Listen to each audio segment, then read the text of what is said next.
तक समंदर की उफनती लहरें तांडव मचाने लगी।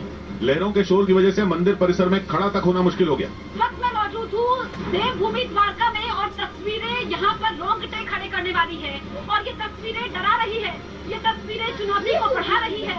तूफान की वजह से उफनती लहरों को देखकर ऐसा लगा जैसे पूरा शहर ही समंदर में समा जाएगा। ऊपर से तेज हवाओं के साथ मूसलाधार बारिश ने प्रशासन के हाथ पांव फुला दिए, क्योंकि लगातार हो रही भारी बारिश की वजह से वहां के निचले इलाकों में पानी भरना शुरू हो गया और तूफान बिपरजॉय के खौफ से गुजरात के द्वारका शहर में सन्नाटा पसर गया।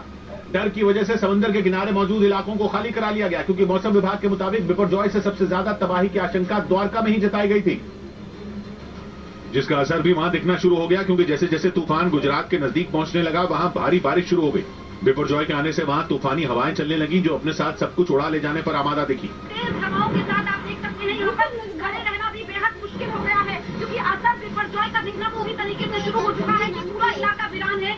इसी वजह से प्रशासन ने समंदर के किनारे वाले तमाम इलाकों को खाली करा लिया। समंदर के पास लोगों के आने जाने पर पाबंदी लगा दी गई, क्योंकि अरब सागर से उठे बिपरजॉय तूफान की वजह से समंदर अपने रौद्र रूप में दिखाई देने लगा।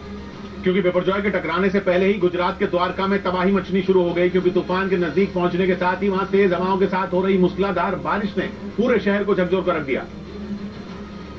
क्योंकि जैसे जैसे बिपरजॉय तूफान गुजरात के नजदीक पहुंचने लगा, वैसे वैसे हवाओं की रफ्तार भी तेज होने लगी। द्वारका में तो इतनी तेज हवाएं चलनी शुरू हो गई कि उनके आगे खड़ा रह पाना जान जोखिम में डालने जैसा था। ऊपर से लगातार हो रही तूफानी बारिश ने शहर की तस्वीर ही बदल कर रख दी। तबाही होनी शुरू हो चुकी है।